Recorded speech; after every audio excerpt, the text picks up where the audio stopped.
Nitroglycerin is the most dangerous and unstable explosive known to man. Any of you ever hear about the guy who invented nitroglycerin? Probably not, because he blew his freaking face off. His lab assistant came into the room, saw that his men had detonated, and he said, I guess this stuff does work. All right, we're not going to take any more of this stuff than we need because nitroglycerin is extremely temperamental. So we heavy metal singer, radio disc jockey, public access television host, co-writer of a television pilot, documentarian, actor, stand-up comedian, author, special boy, and an all-around great guy. Well, guess what? I'm back! Coming to you from SMG Studios, it's the Claws Corner, featuring interviews with movie directors, authors, bands, entrepreneurs, ghost hunters, comedians, podcasters, and much, much more. Each week, I will have an in-depth interview with the up-and-coming stars as well as stars from past eras. So tune in and hear what they have to say on the Claws Corner. Enter, if you dare. Welcome to another edition of the Claws Corner. This episode features actor, writer, producer, and director Daniel Roebuck. He has over 350 credits in films and television, including The River's Edge, The Fugitive, U.S. Marshals, Devil's Rejects, Bubba Hotep, Halloween 1 and 2, Quantum Leap, Walking Dead, Glee, Lost, The West Wing, Becker, Bones, Monk, Matlock, and probably dozens and dozens of home movies, which he's still waiting for some residuals. We'll get to that later. He has worked with everyone from Dennis Hopper, John Cryer, Tommy Lee Jones, Harrison Ford, Bruce Campbell, Dean Stockwell, Kevin James, Don Johnson, and the one and only Mr. Andy Griffith. He is probably the most well-known character actor in the business right now. Not only a great star of stage and screen, but he is also one hell of a nice guy. Please welcome to the show, Daniel Roebuck. How was that? That's God, my gosh, it's like being Huckleberry Finn and listening to my eulogy in the roof of the church. And the only thing I left out was he was found dead on the side of the road or something like that. yeah, right, exactly. And we gather together to mourn his loss. Although I don't know, will people mourn, or will they be happy they don't have to see me on TV anymore? They'll be like, but of course, then they're not realizing that that's the thing about being an actor. If you're on TV and in movies, you figured out a way to kind of be immortal. Yes, that is true. Because now anything that you're on is going to be on forever. So that's great. Yeah. And speaking of that, yes. So what was that? Yes. No. Please. Okay. Please. No, I was going to say say other nice things about me. All right. I have plenty of nice things. I have 3 pages of nice things to say about you. You've been in everything, like I mentioned, from web series, television series, feature-length films. Tell me how you first got your start joining the circus at age 12, and then later doing impressions similar to your idol, Rich Little. That's true. Most kids run away and join the circus. My mother had to drive me. She's getting in the car. I'm taking the circus. So you'll never have a better agent than your mom. That's a fact. I try to stress that to every actor when they complain about their agents. I'm like, they're not doing the same job your mom used to do for you, huh? So my mom worked for a company, and that company sold ads and programs, and they were selling ads for the circus. And my mom said, oh, my son loves this kind of stuff. He'd love to be a clown. So she got me an audition to be a clown in this locally produced circus. So it was the Lions All-Star Circus. It didn't have a menagerie. There were no animals. But we travel around. I did 2 seasons, I think. So we travel around, and we'd go to a high school, and we'd set up the circus in the high school gymnasium, and we'd do 2 shows on Saturday and 1 on Sunday. And that was astounding to be 12 years old and have that opportunity.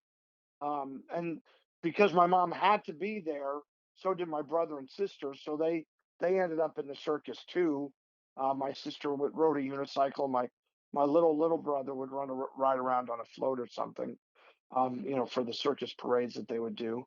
And then like I've always been a performer, Rich. Always, always.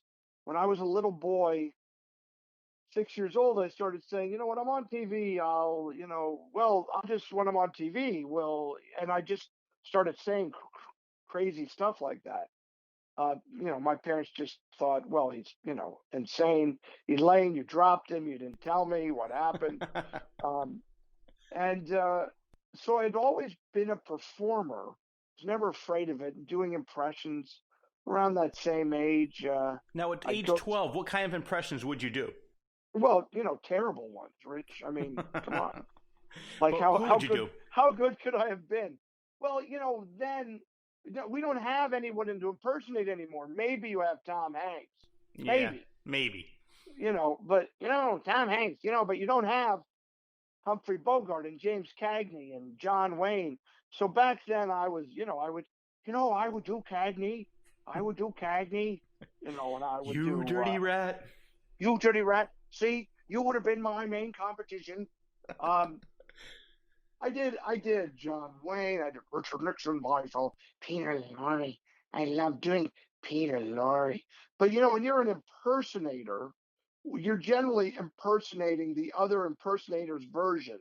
Like whoever got there first, everybody who did, for instance, everyone who did Ed Sullivan, that's a really big show, was really doing Will Jordan, who was the famous Ed Sullivan impersonator, doing Ed Sullivan. So Rich Little was doing Will Jordan doing Ed Sullivan. You know what my So I favorite. was always, go ahead. No, no. I was gonna say you mentioned Rich Little, and one of my favorite Christmas specials of all time is the Rich Oh, Little Christmas special. sure, great, Where terrific. We're W.C. Fields is Ebenezer Scrooge. it's got Uh, and Rich Columbo, Little, Peter Sellers. yeah, and he plays all the parts. Now I had an extraordinary. Now here's you can't, Rich. This is the kind of thing this is how I know two things. One, there's a God, and two, God loves me, because I was 12, 13, and I would do impressions in these talent shows, and I generally win. And then my mom once took me. I couldn't go to the finals of one of these talent competitions through school because we were going to see Rich Little, and there was no way to change the tickets or anything back then. So I went back after the show. You could wait in line, and Rich Little would come out. You'd buy a book and get your picture made with him. So I bought a book, or my mom did, and he signed it for me. And that's one of my prized possessions. And then, imagine that little boy, literally only 20 years later, and I'm playing Jay Leno to his Johnny Carson in a late shift. You Wow. know, we're starring in a movie together, and I bring that book in, and he's like, "Oh my God, where did you find it?" I said, "You signed this to me when I was 12." So we wrote on it, "Dan, I always knew we'd end up working together." Um, and then, last year my wife and I were in Vegas, and he was playing one of the casinos. So we went over, and I got to visit with him again and see his show and talk to him. He's a good guy, a good American. Uh, Even though he's a Canadian, he's a good American. Um, but I mean, look at that. Like 12 years old, 30 years old, 50 years old. I can still, like the guy that I revered, just like Andy Griffith, the guy I revered, I'm standing next to. It's crazy. Yeah, that is crazy. I loved watching him when growing up. So I never had a chance to see him live, but I know he is in Vegas, and I did want to check him out recently. When I go there, hopefully in a couple weeks or a couple months, that was one of the first things. My brother brought something back from Vegas, and they had all these different shows. I said, "Oh my God, Rich Little is still around," and I said Yeah. that was one of the first shows. I said I want to check that out. Yeah. Rich, you should go. I'd say go soon. I mean, Yeah, he's just, I don't know how long what if a performer can't perform, is he a performer? I'm not. He can certainly perform, but you know the the genius of him is, sadly, as those characters become less relevant, I know. uh, it's hard. And I mean, a guy like Rich Little, like that guy, when we were kids, I'm 55. He was on TV all the time. I know. Like they'd be on the roasting this guy or that guy. He'd be hanging out on Dinah Shore, Mike Douglas, Johnny Carson, whatever. Like he was everywhere. Yeah, I know it's You know. sad because I work with a lot of younger people. Whenever I mention Peter Falk or Peter Sellers, I get Oh a yeah, perplexed look, and they look at me and say, "Who is that?" And it's sad because they have no idea the greatness they're missing. I love Columbo, I love Caluso. I mean, those are just two examples. So yeah, the fact that what you said is that he's doing characters that maybe aren't as relevant as they were obviously years ago, and some people, the younger kids, aren't going to pay to see that, and if they do pay, they're going to be, I'm confused, why is it funny, which is really, really sad. right. Who is this? See, Yeah. that's why it's important as a dad or a mentor or whatever. I mean, my kids. There's nobody named Roebuck who doesn't know who the hell Peter Falk is. I can tell you that. They've been watching Columbo since they were kids. If you ask my son who's the greatest comedian ever, he would tell you Tony Randall. All Without right. without batting an eye, he'd say Tony Randall. We, Because he was brought up watching The Odd Couple, and we're astounded at his talent. Peter Falk, one of my daughter's favorite films is, excuse me, Peter Sellers. She watches Being There, which is just such a great movie. Like there's it's our job. I'll tell you, my brother-in-law, I made this movie that we'll talk about, I'm sure, but my brother-in-law has three kids, and two of them are twin 13-year-olds who are hanging out with me the other day. And I opened my closet here where I have 1,000 DVDs, and we're like, what are we going to watch? Maybe, I'm at their uncle, so I want it to be a little inappropriate. So you know, and I was thinking maybe a Rodney Dangerfield movie, and my nephew picks up a movie, and the tagline was "A Story of Great Will and Triumph" or something like that. And he says, "What's this?" And I said, "That's Papillon. ah, It's about a guy who escapes from a prison camp." great And now, movie. great movie. And you know what he says? Can we watch this? Wow. Now, well, like what 13-year-old kid, except a kid that's in our wacky family, knows that anything with Steve McQueen in generally is going to be entertaining? You know, and these kids, we bring them up respecting this. Now I feel like I'm on a sermon. Ask me a question. I'm sorry. I feel like I'm talking too much. No, I love what you're Because we talking should about. be. This is Cyr and Roebuck, so your name's first. So you should talk more. I like that. Sayers and Roebuck joining together once again. The next comedy duo, the Yeah, comedy it's sensation. But backed by popular demand. Cyr and Roebuck. it is seriously funny. Yeah. Uh, Uh, Actually, the question I had for you, or no, I wanted to make a statement first before I get into the next question, was that my father was exactly the same way. I grew up watching all the Caluso movies, The Night Stalker, yeah. Kojak, Beretta, Policewoman. I also, watched the old Universal monsters like Lon Chaney Jr., Boris Karloff. I mean, so I was very, very glad that my father introduced me to that whole world, like you're doing with your kids. It's key, and also I think it's important. This is the problem with where we are societally. If a kid is growing up and they're watching the Disney Channel, and I say this respectfully because I've done a lot of work on the Disney Channel. If you think that what those kids are doing is great comedy, Oh, and some of them are terrific, but great comedies, The Honeymooners. Uh, you yes. know, that's great comedy. This is good comedy, and everybody's certainly trying hard. One hopes, Well, I think what but the big problem is they're too safe now. When you have comedies like All in the Family, The Jeffersons, where they took a risk and it was hilarious. Now everybody's like, "Oh my god, if we say this, we might offend somebody. If you do that, we're going to lose sponsors." Don't worry about that. If it's a good show, the audience will find it and they will stick with you. But now I think yeah. everything's so sanitized now. Well, Like, it's sanitized or agendized. I mean, yes, there's two problems. You're either looking at an opinion that you may or may not agree with, and but if you're overlaying consistently a certain opinion on entertainment, there's a term for that. It's called propaganda. yes, no, I'm Now, with you on this. do we want to acknowledge that that's what TV has become? I would certainly say that as a father, as a dad, it became increasingly hard to find programs to watch with children because, you know, consistently dads were portrayed as the stupidest guy in the house. Yes. Now, the dad's not the stupidest guy in this house. Frankly, he's the smartest guy in this house. Is that because the wife's not home? Yeah, I'm only she can't hear a word I'm saying. But I am the smart. You know what I mean? Like, and no, that you're offends right. me. But the propaganda is, let's convince these kids that they know more than their parents. That way, we could get them to vote for or whatever the agenda is. It is propaganda. Well, they're doing the same thing. They're doing the same thing with the Ghostbusters remake and the Ocean's 8 remake. They're doing the same exact thing. I know exactly what you're saying. So, well, I don't, and again, respectfully, like both of those movies have competent, quality actresses. yes. But why don't we, instead of trying to make everything equal, and those movies are a great example of exactly what we're talking about. You think that just because you're women, you could be as good in the Ghostbusters as the men were? No.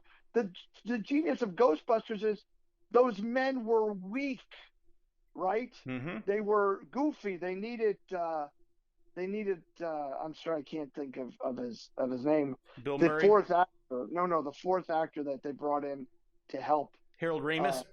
No, the fourth actor was Harold Ramis, Dan Aykroyd. Oh, Ernie Hudson. Ernie Hudson was the one who had balls, and Annie Potts had balls, right? Okay. So the joke was the men were weak and scared, and that's why it was funny. Now they're going to remake Ghostbusters. I haven't seen it. Neither did I. I had no interest. Are we going to portray the women as weak? Of course we're not. No one's going to let that happen. So how can you have the same jokes? So what I say, I throw down the gauntlet. Don't remake Ocean's 8, Jesus, which was a remake of another movie. Yeah. Why are we remaking it the third time? Go write something new.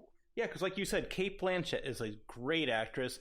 Put her in something original. But here's the reason why I think they do that is because they know that name will automatically sell. It doesn't really matter if the movie's good or not. That's a known name.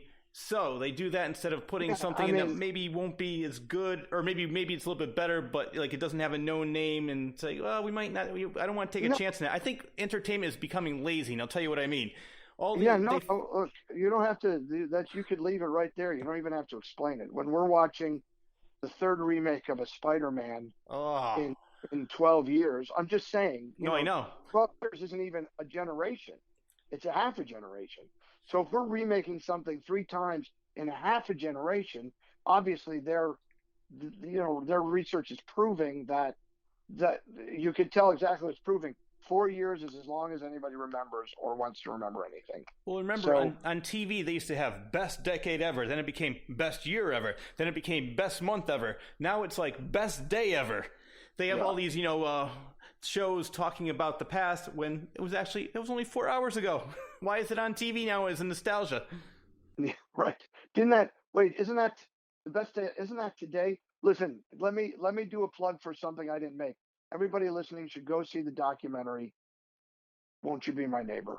I just saw it last night. Great am I movie. right? Oh my God, that was such a good movie. And what we have now, it's a movie that has no propaganda in it. It has no point of view other than everyone has value. Everybody's different. Everybody's value, but we can't try to make people the same, but we can celebrate that they're different.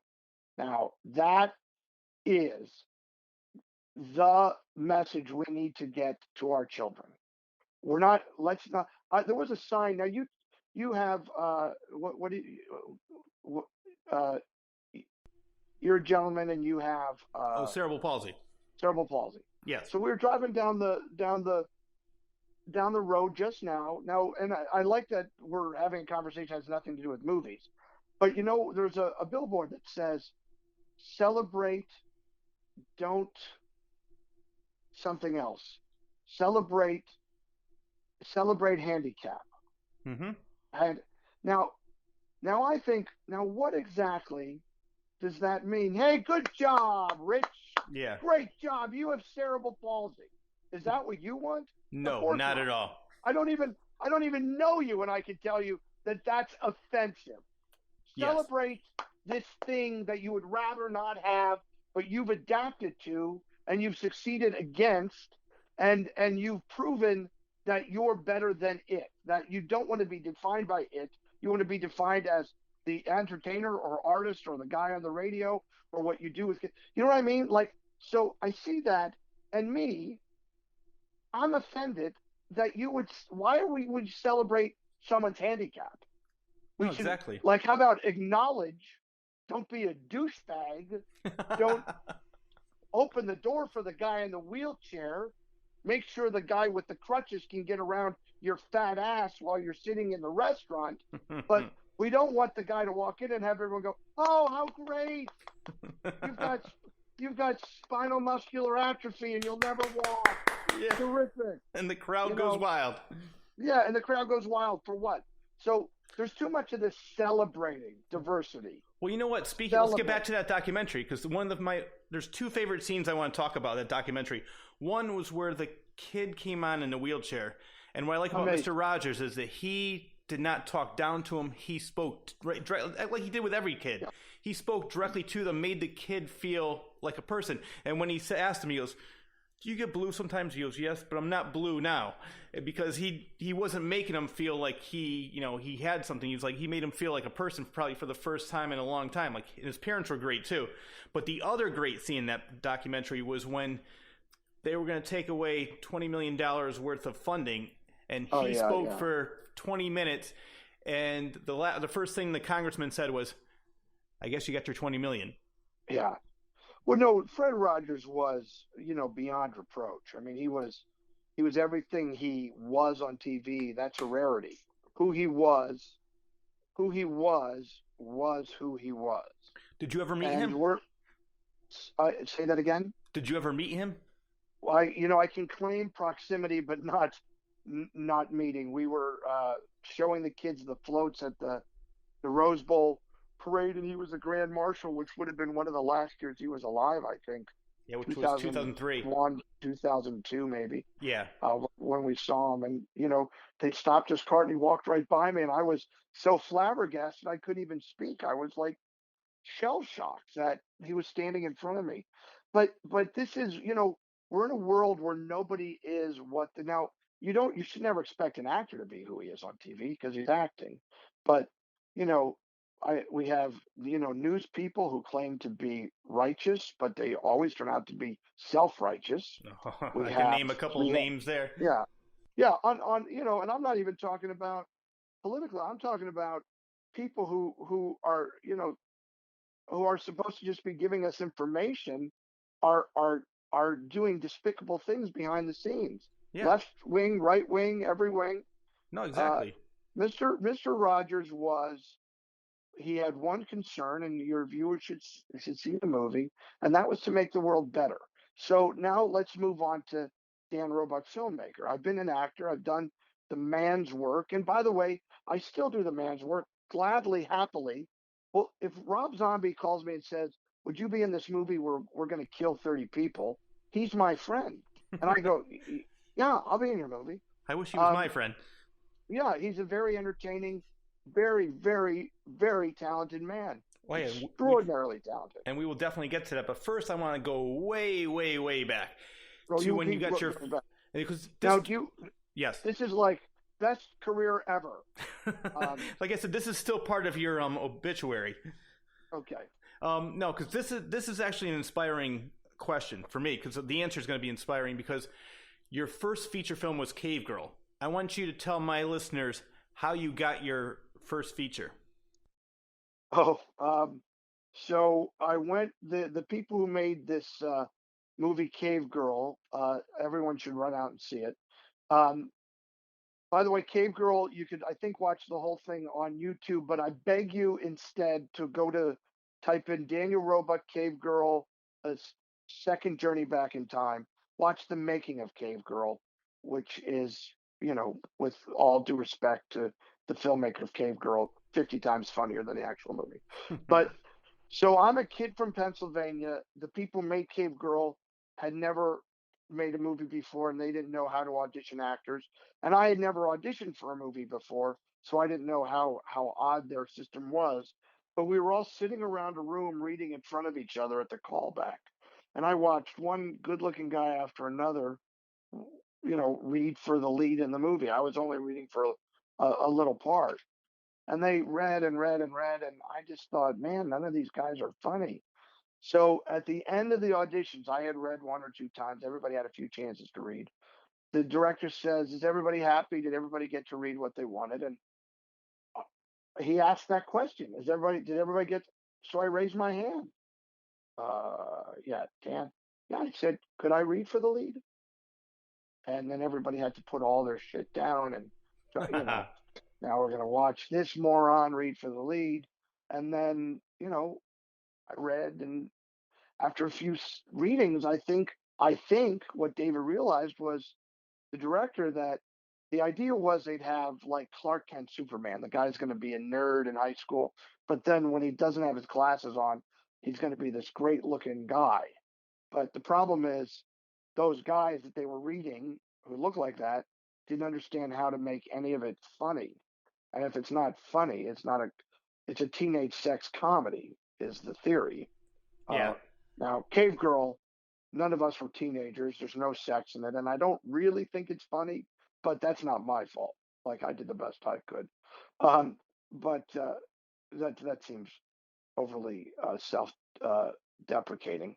I did, or not self-deprecating enough, maybe. But that's how I got the first. That's how I got the first lead in the movie. I asked for it.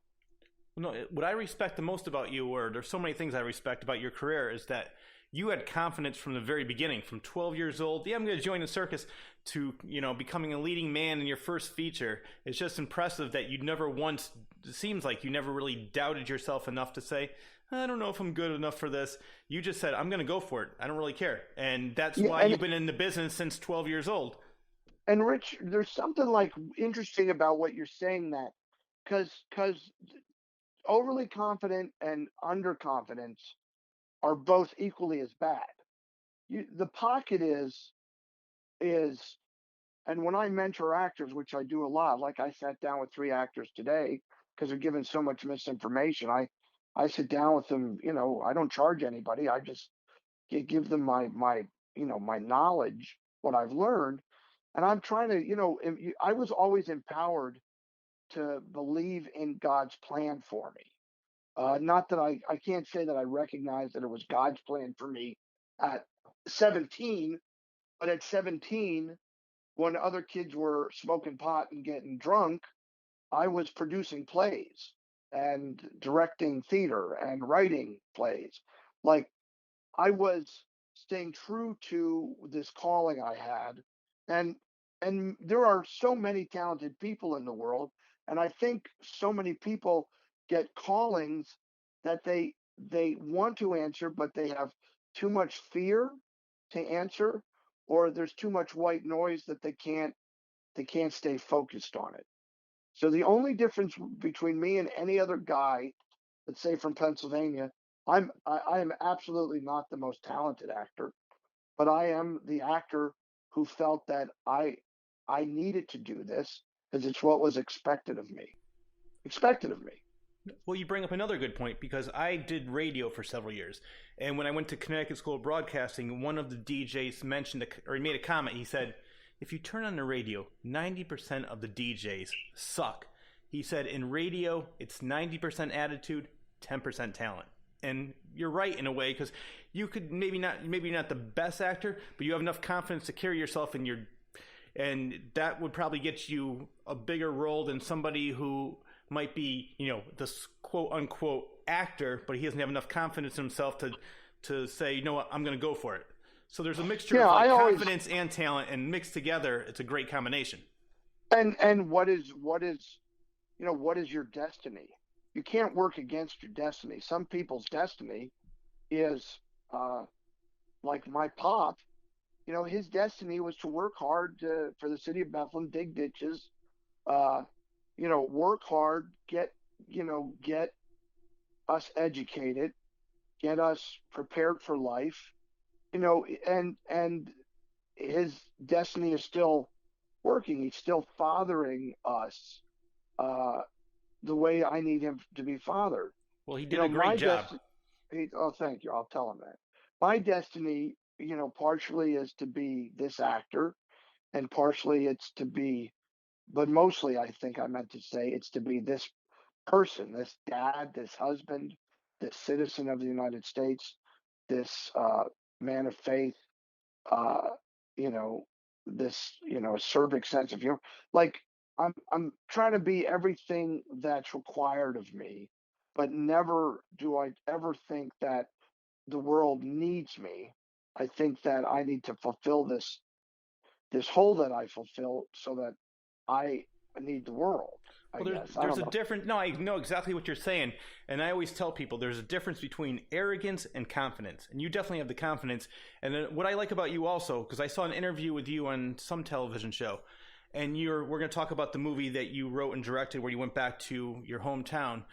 But during that interview, somebody said, "I'm a composer," and you're like, "I want to work with you. Give me your name and number after the show. I promise." Maybe not this movie, but another movie. So I like the fact that you're, carrying it forward for people, and you're like spreading the wealth, and because you know how it was hard for you to come up, and you're helping people because you know how tough it is, and you're giving people a chance. Well, there's a lot of misinformation, and I remember that gentleman, and he had excellent music, but we were already set for that movie, and I will I will utilize him at some point to, I'll find a use for his art. Look, we're all just trying to do the best we can, and he took the shot just like I did, didn't he? Like he raised his hand and said, "Will you help me?" Which is how I try to tell my kids, this is how you get something done in the world. Would you help me? Is how you get it done. Here's how you don't get it done. I need you to do this for me. That's how you don't get it done.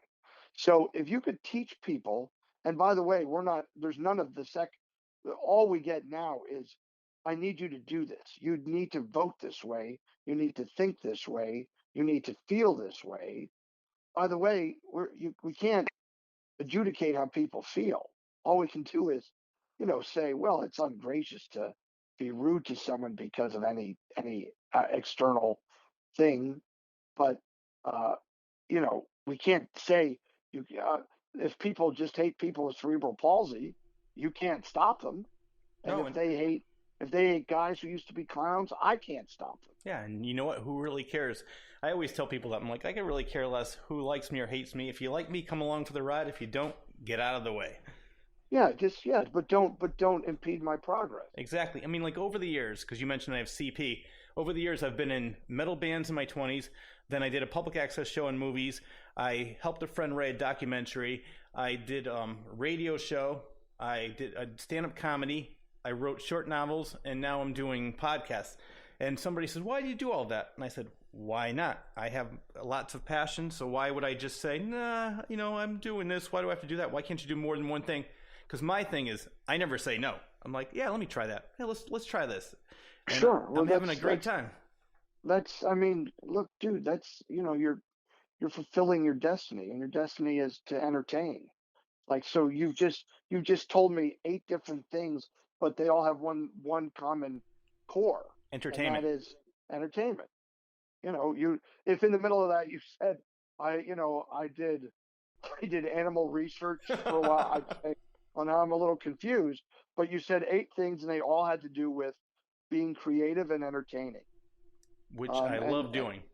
and and by the way, you don't have to be a movie star, TV star, character actor, podcast host to be creative. And everybody listening to this in your community is some book writing class, some community theater, some painting group. You don't have to pay to join anything, but there are other people like you who have creative desires that need creative outlets, and those outlets exist. And I will say, if you're listening to this and there's this thing that you want to do and it doesn't exist, then it's your destiny to create it, because that's why you're thinking about it. Well, you want to know what's So funny? You mentioned writing group, and I'm part of a writing group. So there was one class where he wants all of us to teach a class, and the class before that I taught, everybody mentioned, well, I want to release my book, but I don't know if it's good enough. I want to release it, but I still have more work to do. So my class the whole class was about perfection is the death of good. I said, you know what? Just write it, get it to where you think you want it to be, and move on to the next idea. So many people, I think, what you said, are so afraid that they're going to be ridiculed. People aren't going to like them. They're going to be criticized. You can't worry about that. Just When do it. I'm not a fan. I don't try. Anybody who says they're a perfectionist is a narcissist. Exactly. There is there's no such thing. However, the other side of that is I have now said any number of times when I'm presented with material or ideas or things that are half baked, I say, when did good enough become how we do it? So in my world, and my daughter wants to be a filmmaker, and so I'll say, go write that again, rewrite that again, rewrite that again, because good enough is not done. Well, As good as can be is done. yeah, well, you know what the problem is. Perfect's impossible. Yes. So forget that shit. But don't say to me, and I hear it all the time. Well, I'm a perfectionist. Well, you might as well just go chew a cyanide capsule, because your life is never going to equal your like your narcissistic view that you, and for you alone, all chaos will dissolve, and all things will come to fruition exactly 100%, as, by the way, as you think they should. But you're not a godly person. You're not a god. You're human. So what's your perception of perfection would be a false sense of what perfection is, because how the hell would you know what perfection is? You're not you're not the creator of the universe. I want to be So the best that I can be, but I'm not that's going all to you got kill to do. myself. You should join the army. I don't like getting up that early. I love that idea so much. I want to go with you to the recruitment center. You know what? All right, interview is over. We're going to the army. Actually, we can remake the Pauly Shore movie. No, we see now. You went. See you. I'm a little disappointed, Rich. Uh-oh. I was going to say Abbott and Costello. Ah. But you went to Pauly Shore. Well, no. Come on. I know. That was unfortunately the first thing that came to mind, but I do like Abbott and Costello much better. I will say that for the record. Okay. All right. Everyone note that. Please write that down. Yeah, please write that down. Abbott and Costello are better than Pauly Shore. With all due respect to Pauly Shore. Yeah. Now, which is what we have to say. That's just like when someone says to you, no offense, but. So now I'm 55 now. When someone says no offense, but, I say, oh, shoot, stop right there. I know. I know the next thing you're going to say is going to offend me, so I don't really need to hear it. So whatever you're going to say, I don't care.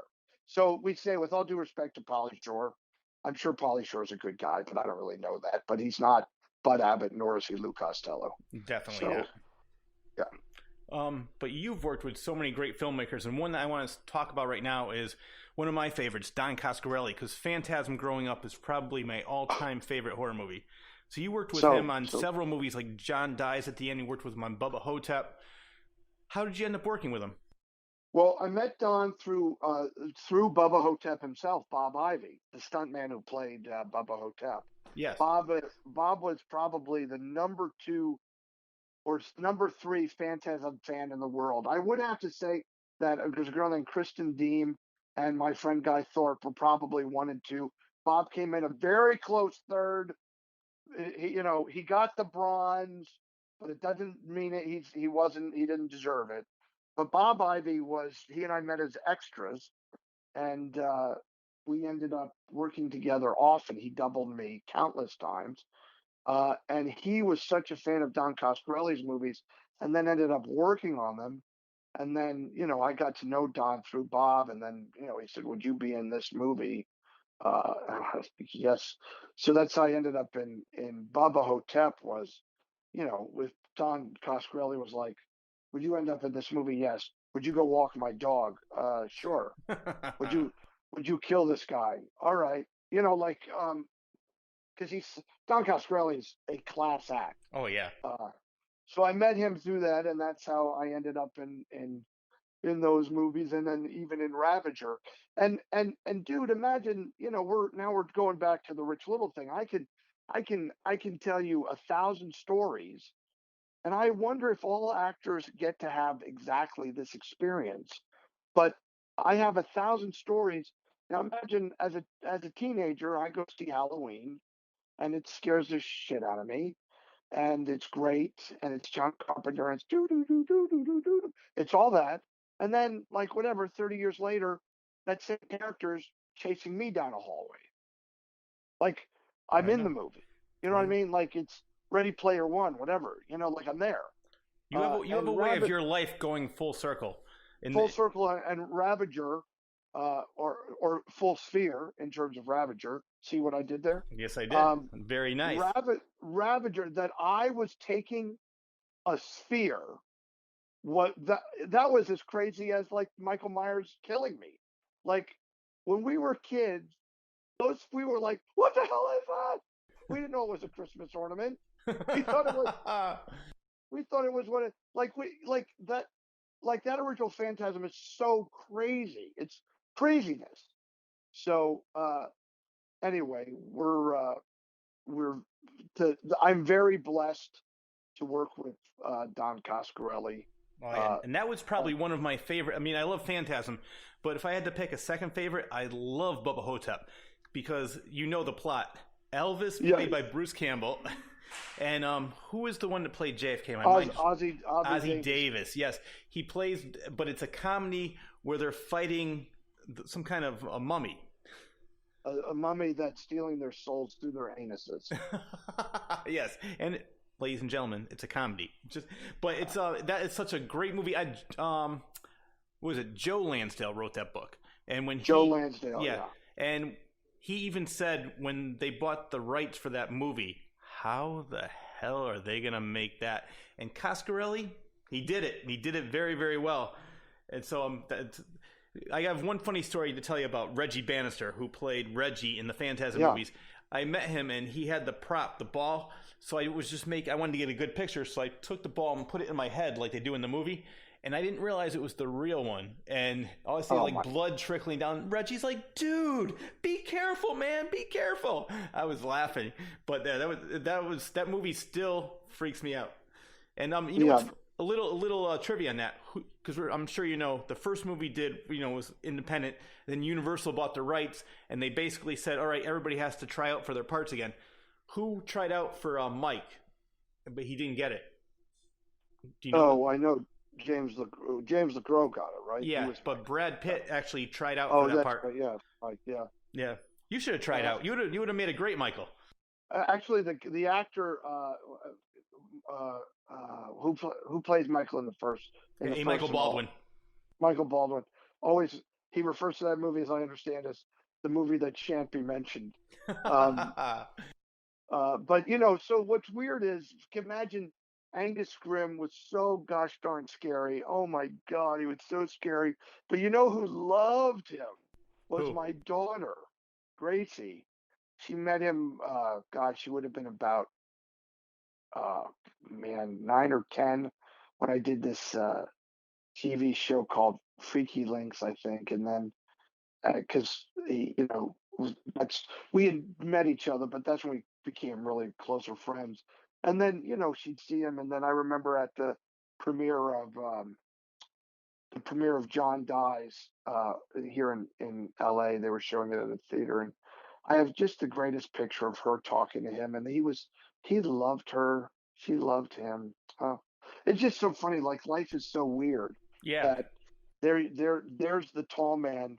Like, it's not just great enough that I get to be killed by a sphere in a movie, but that my daughter and the tall man are like hanging out.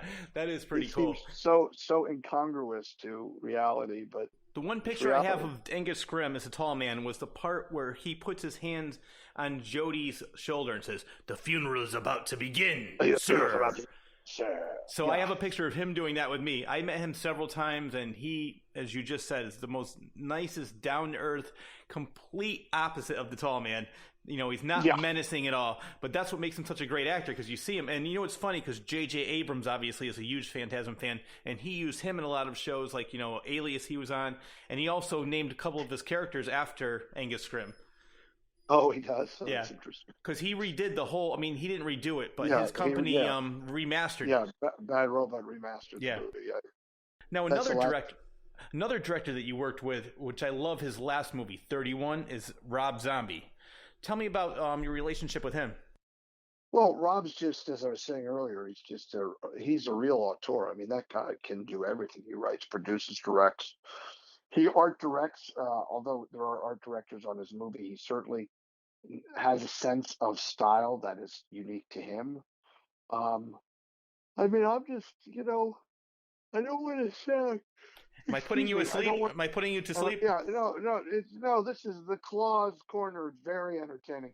I just don't want to sound like, you know, a broken record, but I mean, we just have fun. We laugh all the time. One time, there's a rock video called Teenage Rock God, and he called him. He goes, "Hey, do you want to play the devil in a video?" And I was like, "Ugh, the devil. I don't really want to play the devil." I said, "Can I play him like Paul Lynde?" And he goes, Oh, yeah. So I mean, you look up Teenage Rock God, and I'm in this crazy Diablo makeup, and I'm like, "Hello, I'm the devil." Like it's ridiculous. like we spoke about in the past, about 20 minutes ago, where you're basically doing Rich Little's version of Paul Lynde. Is that correct? Right. I wasn't doing exactly right. You're exactly right. I wasn't doing Paul Lynde. And right now, when I did it, I almost sounded like Charles Nelson Riley. But People listening to this interview will have no idea who any of these people are, and they have no idea what they're missing out on because they look were them up. such great talents. Look them up. Yes, Great, exactly. great people. That's what we have Google for.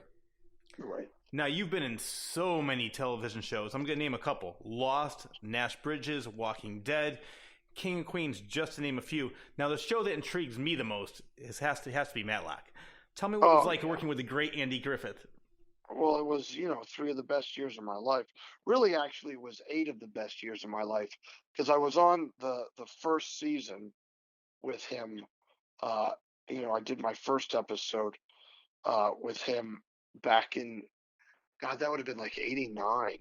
Wow. Um, I mean, look, I went to work every day with a legend, and every day he would say nice things to me like, "Danny, make this funny," or "Danny, what are we going to do with this?" Or, whatever. You do a And great impression. I just loved being with the guy. Then I come home and my former wife, I turn on the Andy Griffith show, and she said, "Didn't you just spend 12 hours with the guy?" And I'm like, I just can't get enough.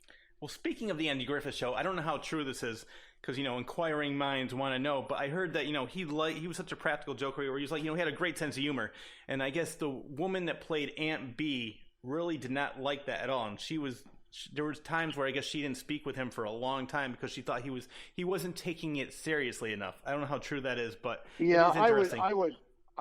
my take on that would be, that's Frances Bouvier who we're talking about. Yes. Uh, she was not, one of the gang. Um, but it was his TV show, so there would be no expectation or demand of him to make it, different. It was his show, and he and Don Knotts were, madly in love with each other, and I mean that Yeah. not in any sense other than they loved each other's talent. Um, and it was like there's probably a lot of chicanery that she didn't find funny. But that's like my mom. When we're all together, the kids, all we do is make fun of each other and make fun of them, and they're not amused by it. And I love that that kind was of humor.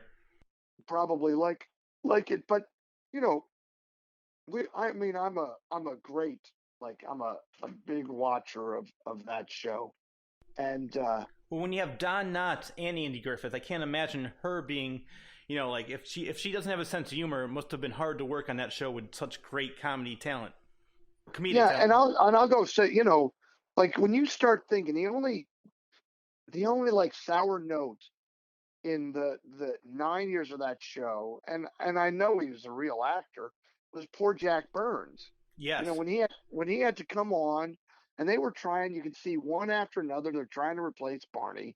They try the English guy again. They try, and they lost Gomer Pyle. Yeah. But I defy you to find, especially in the end, when we know everything that we knew about Jim Neighbors' personal life, Mm-hmm. what that guy pulled off as Gomer Pyle is truly one of the most brilliant characterizations any actor has ever created. It's right up there, as far as I'm concerned, with Fred Gwynn as Herman Munster. There's only ever one of those. There will never be another one of those. And you could try to recreate it a million times, but that guy was brilliant at a level that you is un you can't even my brain as an actor can't even think how he did it Oh yeah. because it wasn't him at all. No, I agree. And you know what's funny about Jack Burns? Most people probably don't even realize this. He got his start as George Carlin's sidekick. Oh, now that's interesting. So was that before Burns and well, that would be before Burns and Schreiber. Yes. Then it was so it was Burns and Carlin, and Burns and then Carlin. And then what happened was George Carlin was he got sick of doing because back then if you go on YouTube you can see it and it's hilarious because I read I read a book on George Carlin and I also saw a documentary about this.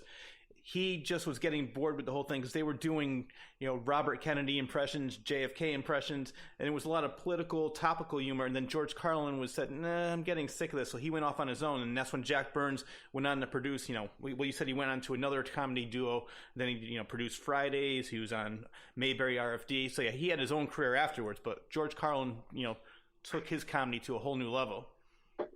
and again, I mean Jack Burns, like it was just a sour note for that show Yeah. because they didn't, and the character they made him super serious, and that was hard because that was completely, counter to what they had learned, which was Andy Griffith was the straight man.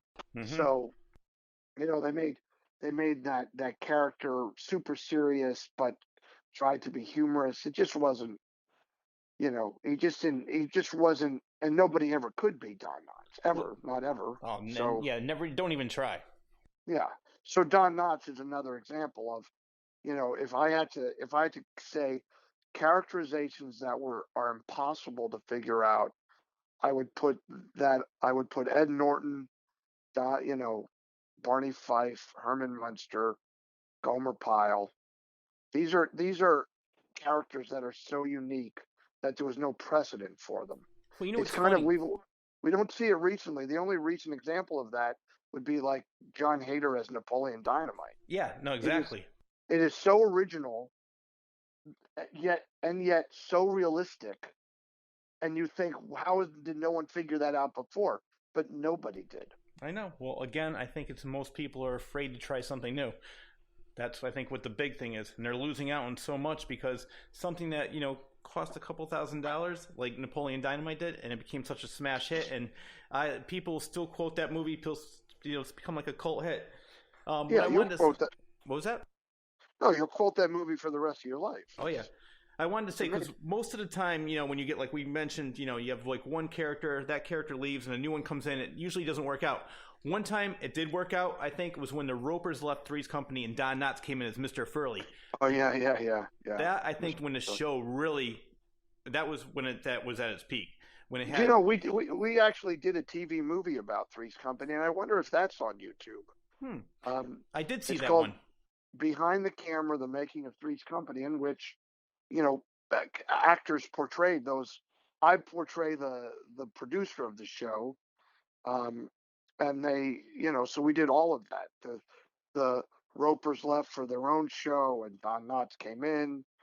Greg Binkley, a terrific character guy, played Don so well.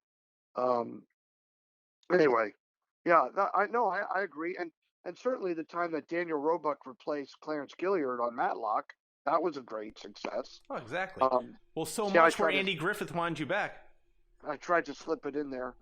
Yeah, I mean, I was lucky because I got to do the last 3 seasons, and those seasons were in Wilmington, North Carolina. So Andy was close to home. I was, I myself was happy to be there. It was just really a great time.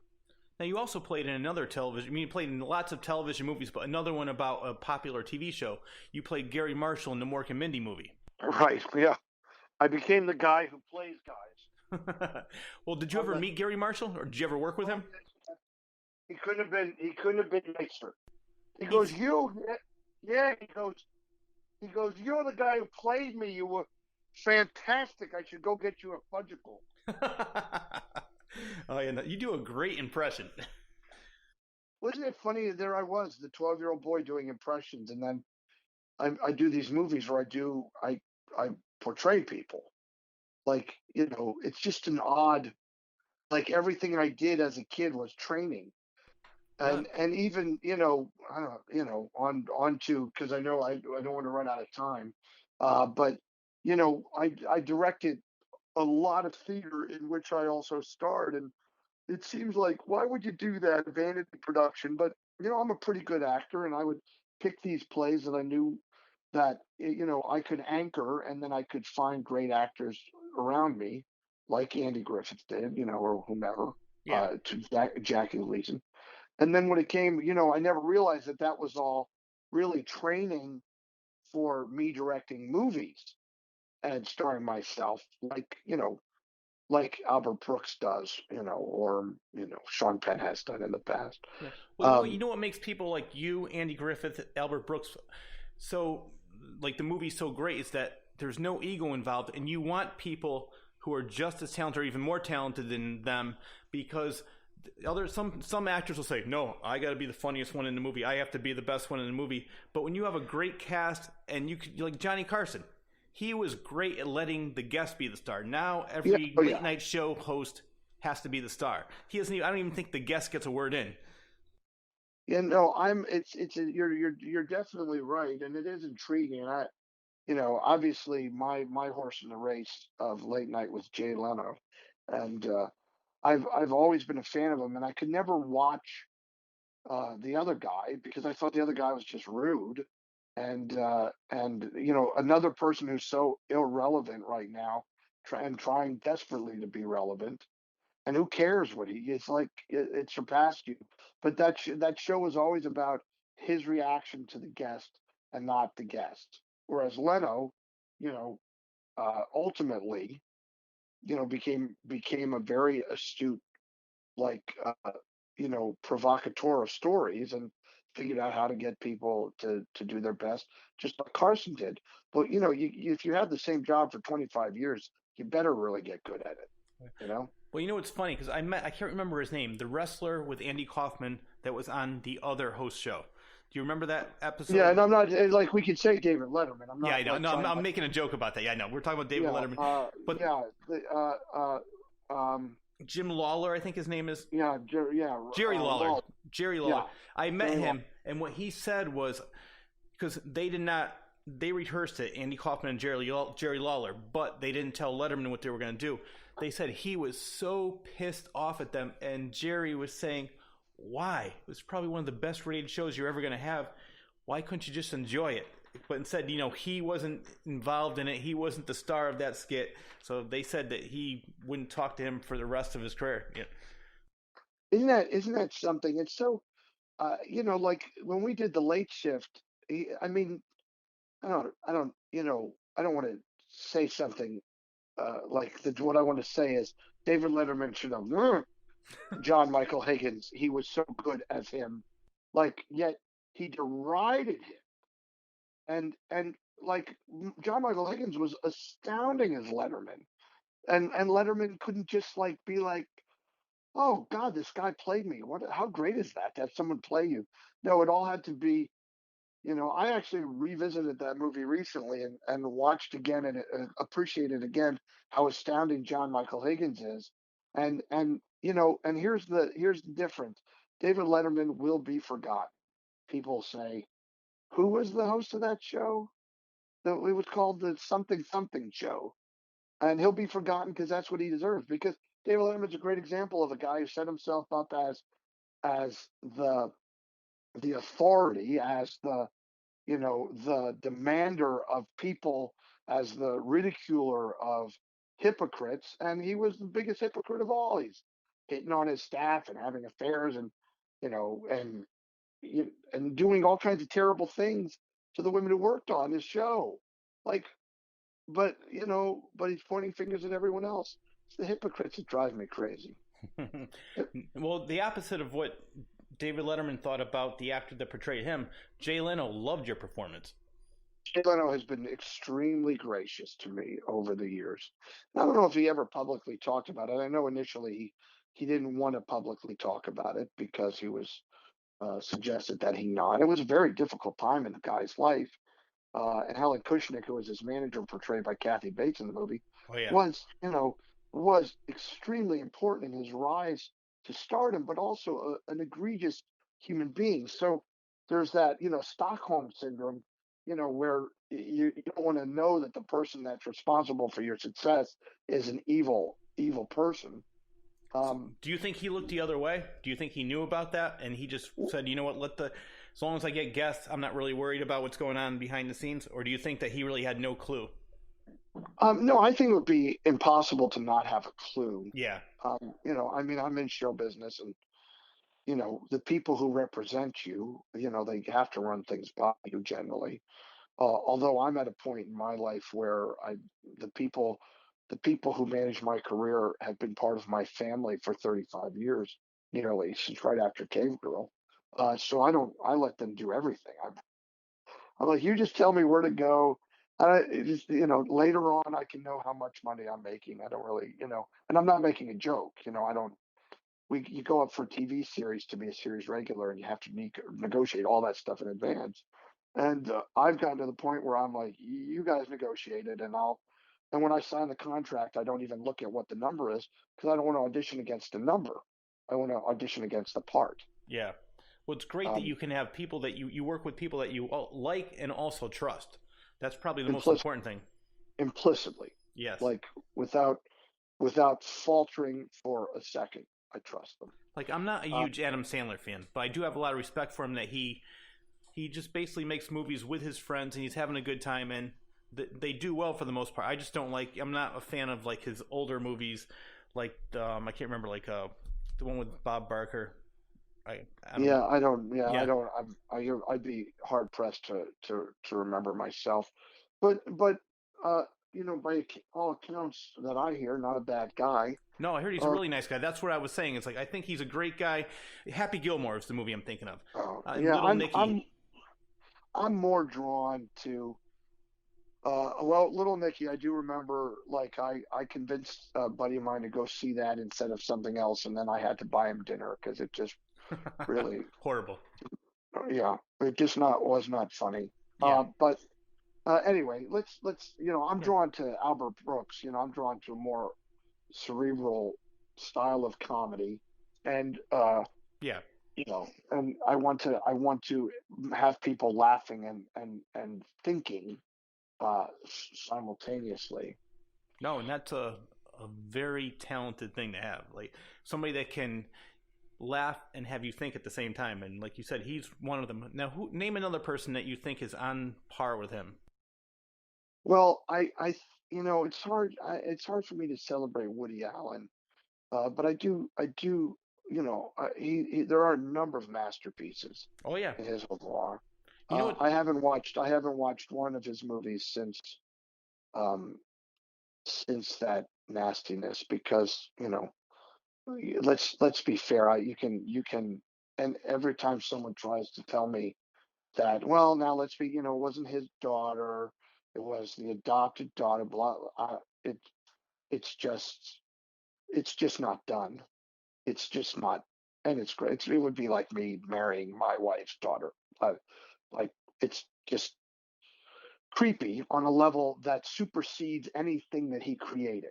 Like the creepiness was too much. Anyway, let's talk about something. We should. I know we have to finish soon. Let's talk about positive stuff. Yes, exactly. Or the claws corner took a dark turn there for a second, but we're Yeah, and going. I don't. And by the way, I don't like. I don't. I'm not setting myself up for as. I don't ever want someone to consider me a hypocrite. I'm a child of God, and I've failed as as we all have to be the best person that I could be sometimes in my life. but I really, really try to do better every day. It's not my place to judge. Like, I'm angry at the Woody Allens and the David Lettermans because they set themselves up as the arbiter of ethics and morality, and don't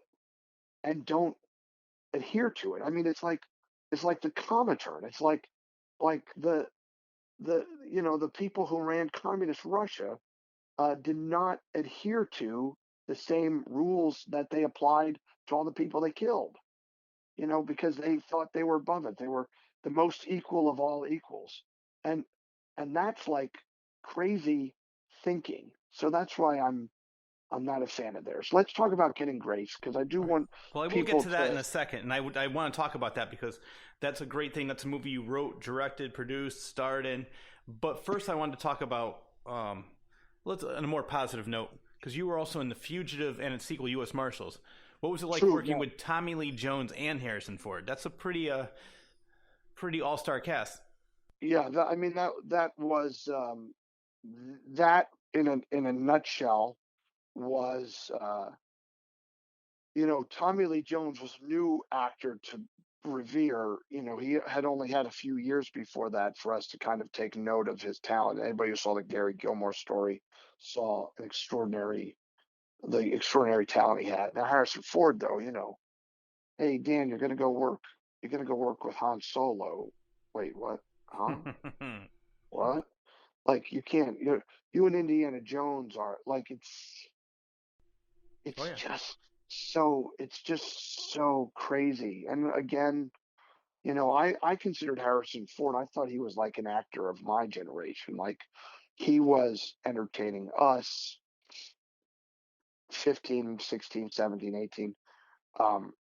He was starring in the key developmental movies of our childhood. So working alongside of him was a blessing that it's hard to even put into words. Yeah, and they were both great movies too. Yeah, and so, hey Kevin, let me ask you. Excuse me, I said Kevin. I'm sorry, Rich. Richard. Yeah, I know your name. I'm sorry. Let me ask you a question. Would you consider? My concern is, I am my available time to talk to you guys Okay. is over. Could there be a part two? Oh yeah, we will definitely have a part 2. And when would you like to? Well, we'll talk off the air about Yeah, scheduling you it. talk about that. But I want to keep talking because you got to think of this. We're at The Fugitive. We're only at 1995. So, Well, so you know that's what? Yeah. First of all, I mean, all right. Let me give a little teaser for Daniel Roebuck Part 2. Coming up in our next interview, we're going to talk about his work with Mel Gibson. We're going to talk about his movie. Was it Finding Grace? Is that correct? Getting Grace. Sorry. And we're also And going to talk. in the interim, Rich Cyr is gonna watch the movie. Yes, I No, am. you did see it. You did see it. No, Didn't unfortunately not, because our mutual friend Cortland Hull, you were in the Connecticut area, and I know he was there. I didn't realize that you were in town until maybe 2 or 3 months later. But I'm definitely going to check that out. And All right, we'll get you the movie so that you can talk about it from the perspective of someone who's seen it. And then we're also going to talk about his book entitled Bumpus, The Reluctant Krampus. That's all coming up on part 2 of Daniel Roebuck. So, ladies and gentlemen, as I get my papers ready, that wraps up another edition of the Claw's Corner. Dan, as always, it was a thrill to have you on the show. Please come back, and I know you are very, very soon. We'll set that up soon. So that was part 1 with actor, writer, producer, the man of 1,000 faces, Daniel Roebuck. Until next time, see you in the Claw's Corner.